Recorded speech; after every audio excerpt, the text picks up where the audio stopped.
오늘 본문 말씀의 설교 제목은 우리 죄를 위해 자신을 바치신 그리스도라고 하는 제목입니다. 이것을 다른 말로 하게 되면 대속제물이 되신 그리스도가 되겠습니다.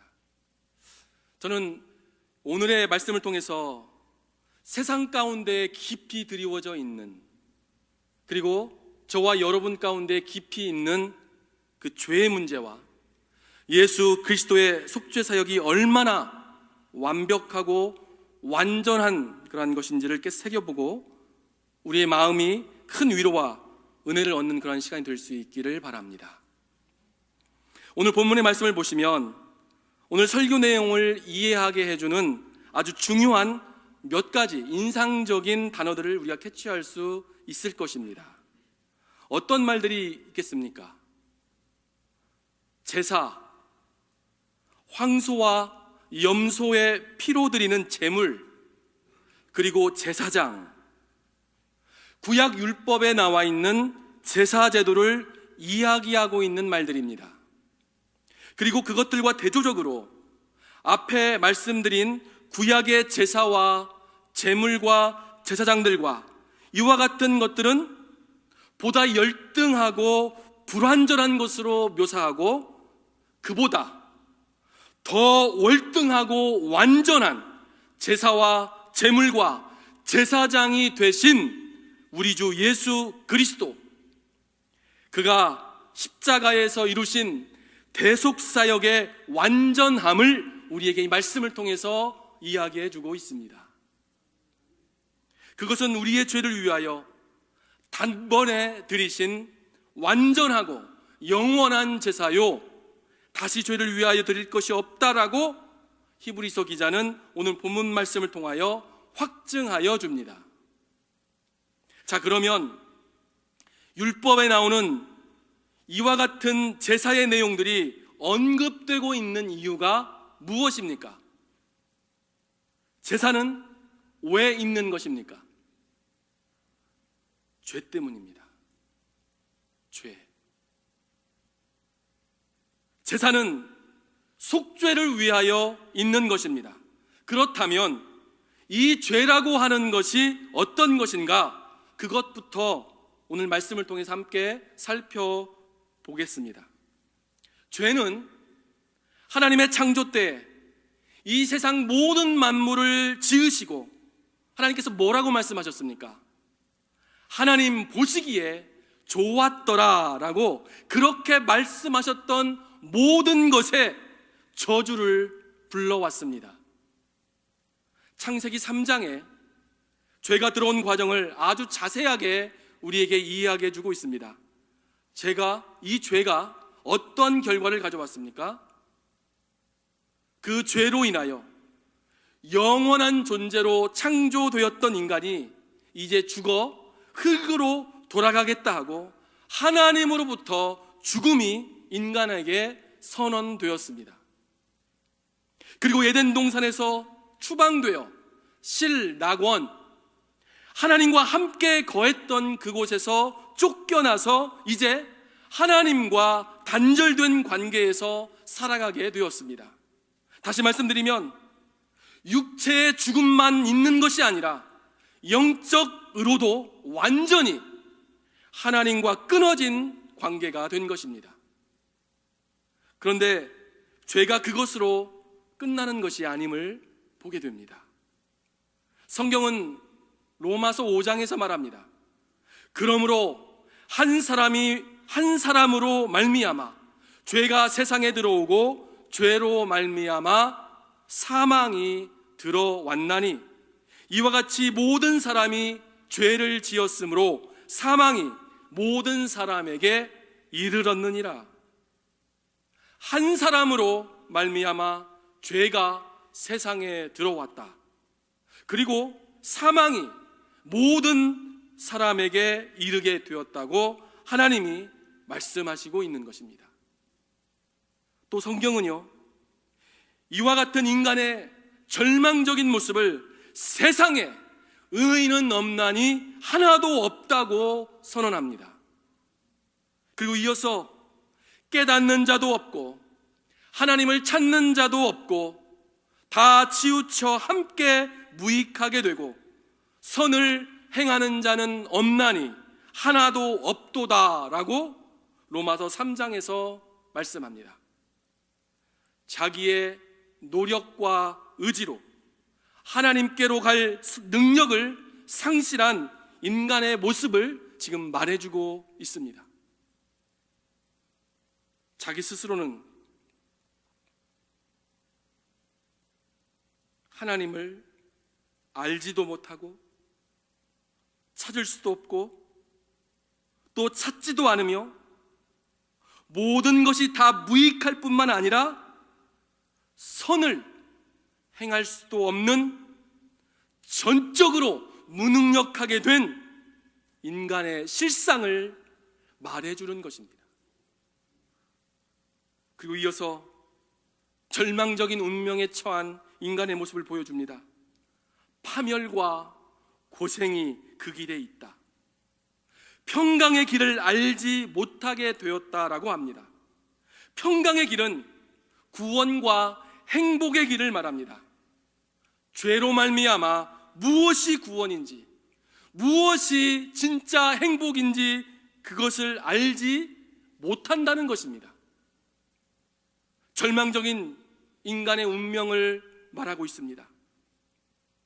고통과 괴로움으로 인생을 살면서도 무엇이 평강과 생명의 길인지도 모르고 심판하시는 하나님을 두려워할 줄도 모른다라는 이 말씀을 통해서 아무런 소망이 없는 인간의 비참한 상태를 볼 수 있습니다.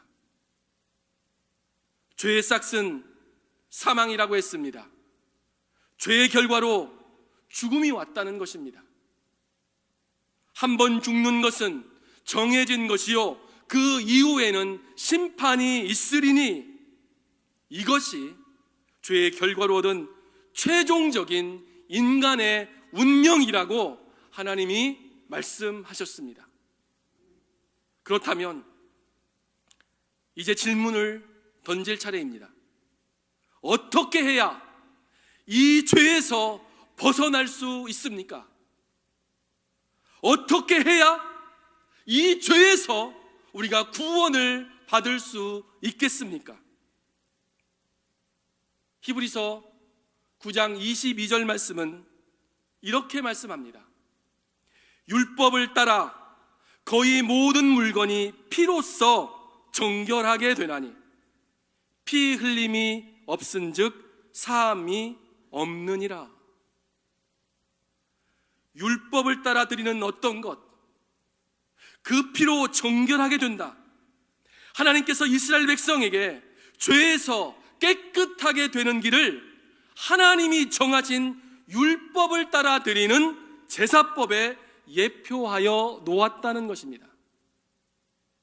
그런데 이렇게 예표해 놓으신 황소와 염소의 피로 드리는 이 제사가 포인트해 주는 것이 있습니다.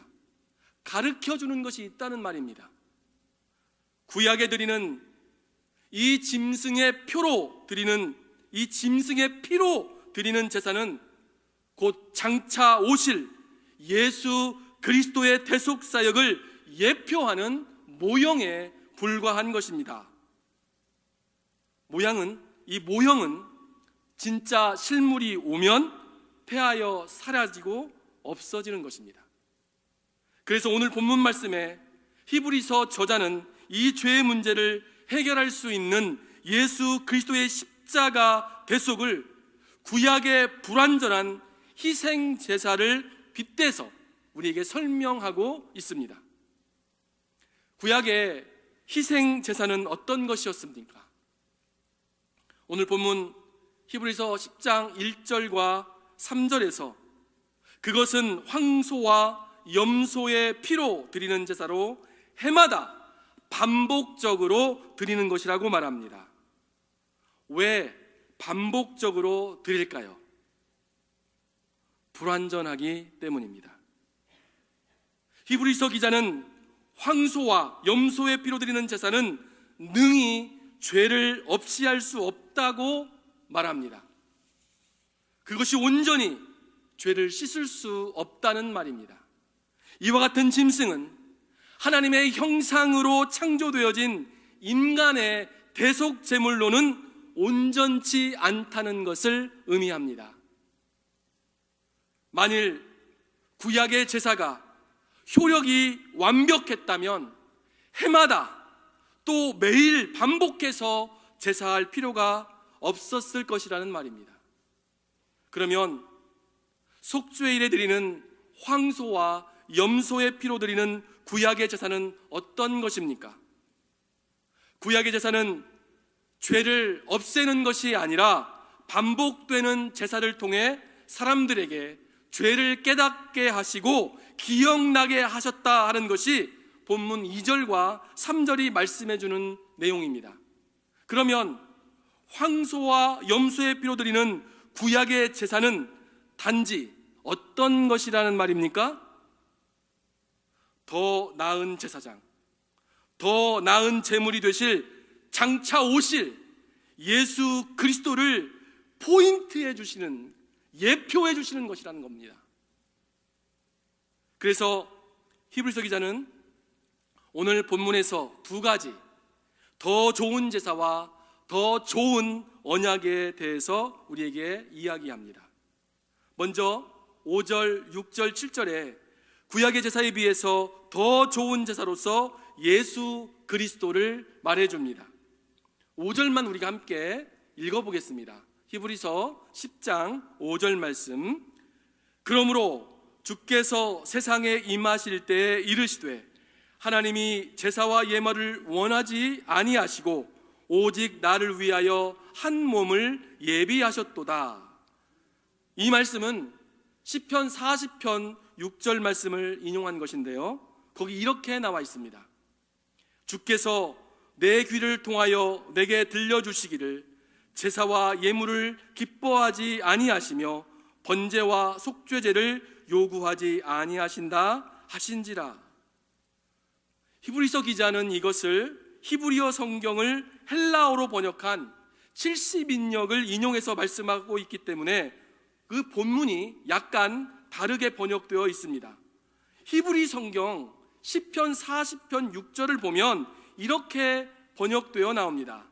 주께서 내게 열린 귀를 주셨으니 오직 나를 위하여 한 몸을 예비하셨도다 라고 되어 있습니다. 그렇다면 이게 무슨 뜻입니까? 출애굽기 21장과 신명기 15장에 보면 히브리 종이 6년이 되면 그 주인의 손에서 벗어날 수 있는 권리가 주어진다고 말합니다. 자유하게 된다는 말입니다. 그런데 주인이 너무 좋기 때문에 그 주인 밑에서 영원히 종이 되겠다고 하면 그 종의 귀를 송곳으로 뚫어서 그 표시를 하고 주인의 소유가 됩니다. 종이 이와 같이 하는 것은 종이 주인을 사랑하기 때문이라는 것입니다. 이 비유의 말씀을 통해 이제 그리스도께서 귀를 여시고 하나님의 일을 위해 자신의 몸을 들이셨다, 즉 이 종과 같이 순종함으로 자원하여 자신을 하나님께 들이셨다는 것을 말합니다. 히브리서 기자는 예수님께서 하나님의 구원 계획에 자신의 몸을 들이셨다는 것을 밝히면서 이 뜻을 따라 예수 그리스도가 자신의 몸을 단번에 들이심으로 말미암아 우리가 거룩함을 입었다라고 10절 말씀에서 설명하고 있습니다. 네, 그렇습니다. 우리 주 예수 그리스도는 우리의 대속제물이 되셔서 십자가에 달려 그물과 피를 다 쏟으시고 단번에 죽으심으로 우리의 구원을 이루셨고 우리를 거룩하게 하신 줄로 믿습니다. 우리를 죄에서 속량하시고 거룩하게 하시려고 우리 주님이 지불하신 엄청난 대가를 지금 이 말씀을 통해서 강조해 주시고 있는 것입니다. 그러면 5절 말씀에 하나님께서 구약에 드렸던 제사와 예물을 원치 않는다고 말합니다. 하나님께서 왜 제사와 제물을 원치 않으십니까? 하나님이 정하신 그 제사 자체에 문제가 있다는 말이 아니라 제물과 제사를 드리는 사람 그 자체가 문제가 있다는 말입니다. 아까 황소와 염소의 피로 드리는 제사는 능히 죄를 없이 할 수 없다고 말한 바와 같이 이 같은 짐승의 제사가 하나님의 형상으로 창조되어진 인간의 대속 제물로는 완전치 않다는 것을 봤습니다. 그리고 제사를 드리는 사람이 정직하지 못하다는 것입니다. 정직하지 못하다는 그 뜻은 사람이 온전하지 못하여 제사를 드리고도 또 죄를 짓는다는 말입니다. 불완전하다는 말입니다. 실제로 구약의 제사를 드리는 자들은 그 제사를 드림으로 죄와 단절하고 완전하게 죄를 떠나야 하는데 단지 그들은 하나님이 정하신 절차에 따라서 심판을 면하려는 목적으로 제사를 드렸다 그 말입니다. 그래서 하나님이 그와 같은 제사와 제물을 원치 않으신다라고 말씀하시고 있는 것입니다. 그러면 하나님이 진짜 받으시는 제사와 제물은 무엇인가? 하나님께서 받으시기 원하시는 그 제물은 바로 예수 그리스도다 그 이야기를 하고 있는 것이죠. 그래서 7절에서도 이에 내가 말하기를 하나님이여 보시옵소서 두루마리 책에, 자, 이 두루마리 책은 무엇입니까? 구약의 말씀들, 그 성경 말씀들이 이 두루마리 책에 기록되어 있습니다. 그 구약의 말씀들을 가리켜서 말씀하고 있지요. 그 구약의 말씀들에 나를 가리켜 기록된 것과 같이 하나님의 뜻을 행하러 왔나이다. 완전하지 못한 구약의 제사와 제물을 폐하시고 하나님께서 더 나은 제물로 드려질 나를 예언하여 기록한 것과 같이 나는 누굽니까? 예수 그리스도를 가리키는 말입니다. 내가 하나님의 뜻을 행하러 왔나이다 하고 시편의 말씀을 인용해서 그 구약에 예언된 말씀들이 바로 예수님 자기 자신을 가리켜 말한 것이라고 이야기하고 있는 것입니다. 예수님이 하나님의 뜻을 행하러 왔나이다. 이것이 예수님이 몸을 입고 오신 이유라고 말씀하고 있습니다. 이렇게 예수님이 오신 것은 어떻게 오신 것이다? 하나님의 뜻을 행하러 오신 것이다. 거기 출애굽기 21장과 신명기 14장에서 자원하여 순종하여 자신의 몸을 드린 종과 같이 예수님도 순종하기 위하여 자원하여 오셨다. 그리고 그 몸을 완전히 하나님께 드렸다 그 말입니다. 진짜 제물, 완전한 제물이 되신 예수 그리스도를 이렇게 5절, 6절, 7절에서 설명하고 있습니다. 그리고 8절에서도 반복해서 말해줍니다. 하나님이 원하시는 것이 제사가 아니라는 것입니다. 그러면 뭘 원하신다는 말입니까? 그리스도 예수다. 그것을 반복해서 또한 말씀합니다. 9절에서 7절 말씀을 반복해서 말합니다. 그 후에 말씀하시기를 보시옵소서 내가 하나님의 뜻을 행하러 왔나이다 하셨으니 그 첫째 것을 폐하심은 둘째 것을 세우려 하심이라. 그 첫째 것을 폐하셨다. 구약의 제사제도를 폐하셨다. 그리고 둘째 것을 세우려 하심이라. 이 둘째 것은 무엇입니까? 바로 예수 그리스도.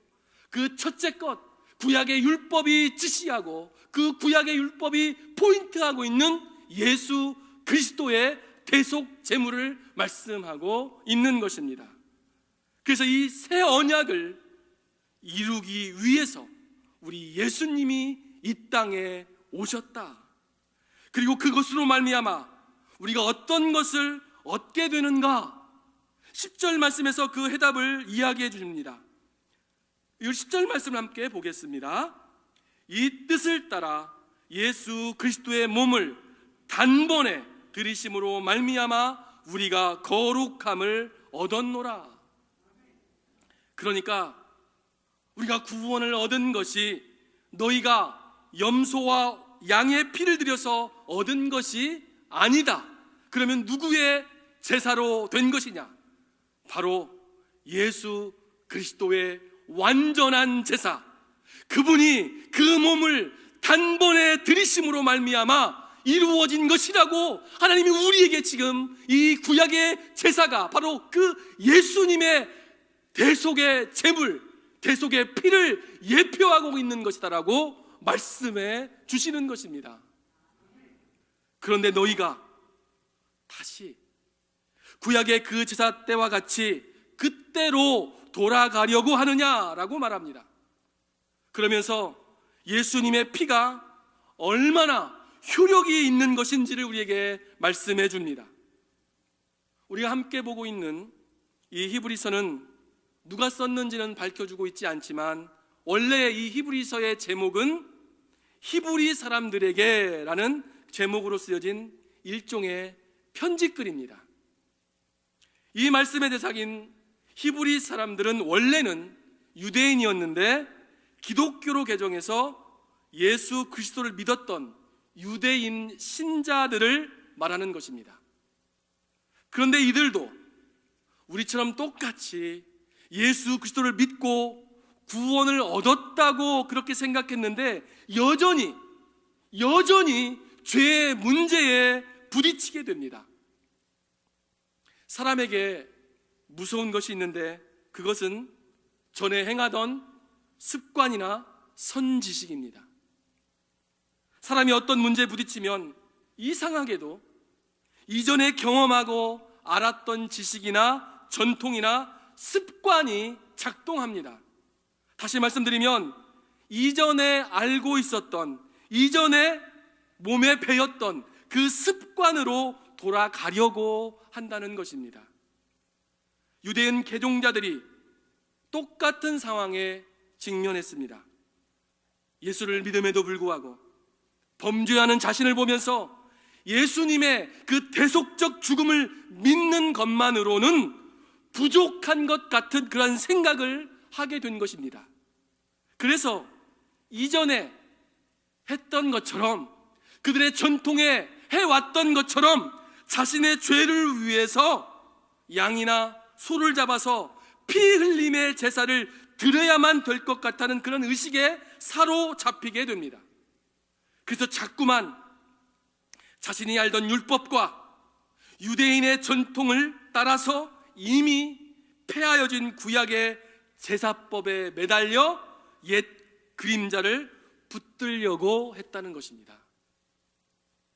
이와 같은 유대인들을 향하여 히브리서 이 기자가 권면하여 왜 이미 폐하여진 그 불완전한 그것을 붙들려고 하느냐 하고 반문하고 있는 것입니다. 그러면서 믿음 가운데 있으나 여전히 죄 문제에 직면하고 있는 유대인들을 향해서 예수 그리스도가 이루신 속죄 사역의 완전성을 이제 우리에게 설명해 줍니다. 히브리서 기자는 10절 말씀에서 예수 그리스도의 피로 우리가 거룩함을 얻었노라 라고 선언합니다. 여기서 말하는 거룩함은 뭡니까? 그리스도인의 성화를 말하는 것입니다. 예수 그리스도의 대속 사역을 통해 우리가 거룩하게 되었는데 그 거룩하게 되는 것이 되어가고 있다라고 말하지 않고 이미 얻었다라고 완료 시제를 써서 말합니다. 완전하게 성취되었다라고 말하는 것이죠. 우리의 거룩함이 이미 완성되었다, 확정되었다 그 말입니다. 그러나 또한 14절 말씀을 보면 그가 거룩하게 된 자들을 한 번의 제사로 영원히 온전하게 하셨느니라 하는 말을 우리가 읽게 됩니다. 여기 나오고 있는 거룩하게 된 자들이라는 말은 정확하게 번역하면 현재 수동태 분사형으로 쓰였습니다. 그 말을 해석하면 지금도 거룩하게 되어져 가고 있는 사람들이라는 말입니다. 아까 10절 말씀에서는 거룩함을 얻었다, 성화가 완성된 것으로 말했습니다. 그런데 14절에서는 거룩하게 만들어져 가고 있는 사람들이라고 했습니다. 현재 진행형이라는 것입니다. 자, 그렇다면 이 말이 어떤 의미이냐? 우리가 지금 거룩하게 만들어져 가는, 그렇게 진행되어져 가고 있는 그런 상태이기 때문에 나중에 우리가 거룩하게 될 수도 있고 거룩하게 되지 못할 수도 있다는 오해를 불러올 수 있습니다. 그러나 히브리서 기자는 확고하게 설명합니다. 지금은 우리가 거룩하게 되어져 가고 있는 상태에 있지만, 그러나 예수 그리스도의 피의 능력이, 예수 그리스도가 십자가에서 드린 단 한 번의 제사로 말미암아 영원히 우리를 온전하게 하셨다라고, 아직은 완성되지 않았지만 그러나 시간의 구애함이 없이 그것을 확정된 것으로 선언해 주고 있습니다. 이것이 무엇입니까? 나의 거룩은 나의 노력과 의지로 만들어지는 것이 아니라 그리스도 안에 있는 자들에게 주어지는 하나님의 약속 있는 말씀이요, 특권이라는 것입니다.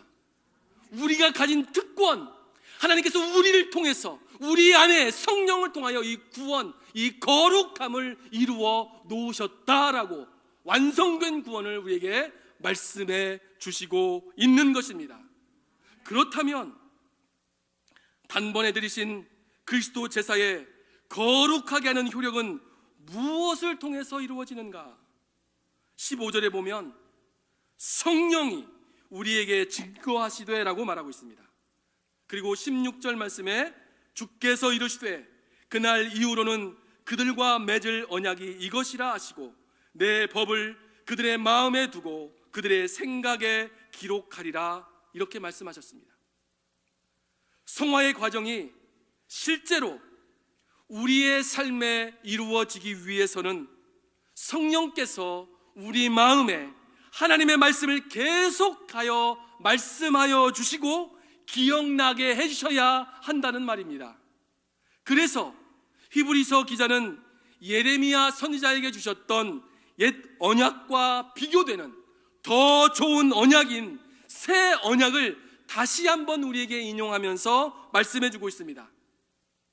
구약시대의 율법은 돌판에다 새겨주신 것입니다. 돌판에 새겨진 율법이 우리에게 순종할 수 있는 능력을 주는 것은 아닙니다. 그러나 새 이스라엘 사람인 우리에게는 성령이 임하셔서 하나님의 말씀을 마음에 간직하고 행할 수 있는 능력을 주신다는 것입니다. 이제 우리가 결론으로 나아갑니다. 예수 그리스도의 제사, 그 속죄 사역을 통해 주시는 가장 중요하고 위대한 메시지는 무엇입니까? 죄 사함의 확신을 가지라는 것입니다. 17절 말씀입니다. 또 그들의 죄와 그들의 불법을 내가 다시 기억하지 아니하리라. 이미 예수 그리스도를 믿음으로 거룩하게 되었다고 했는데, 그럼에도 불구하고 아직도 죄로 고통하고 넘어지는 우리 모든 성도들에게 이 말씀이 격려와 위로의 말씀이 될 수 있기를 바랍니다. 우리의 원죄는 그대로 남아서 우리 육신을 가지고 있는 한 우리를 계속해서 죄로 넘어지게 할 것입니다. 그때 우리는 정죄감에 빠지거나 죄로 말미암아 두려워하고 마치 우리가 구원에서 벗어난 것 같이 생각하지 말아야 한다는 것입니다. 우리 주 예수 그리스도가 우리를 위하여 이루신 그 속죄 사역은 영원한 것이며 완전한 것이라고 했습니다. 하나님이 예수 그리스도를 통해 이루신 이 속죄의 제사를 받으시고 오늘 말씀처럼 그들의 죄와 그들의 불법을 내가 다시 기억하지 아니하리라 그렇게 약속하셨습니다. 우리가 의롭게 됨은 우리의 행위로 말미암은 것이 아니라 예수 그리스도의 대속 사역을 믿는 것, 그 믿음으로 말미암아 되는 줄로 믿습니다. 그리고 우리는 예수 그리스도를 통해 이루신 그 대속 사역을 의지하여 우리에게 남은 날을 믿음의 주요 온전케 하시는 이인 예수를 바라보며 전진해 나아가야 합니다. 그러면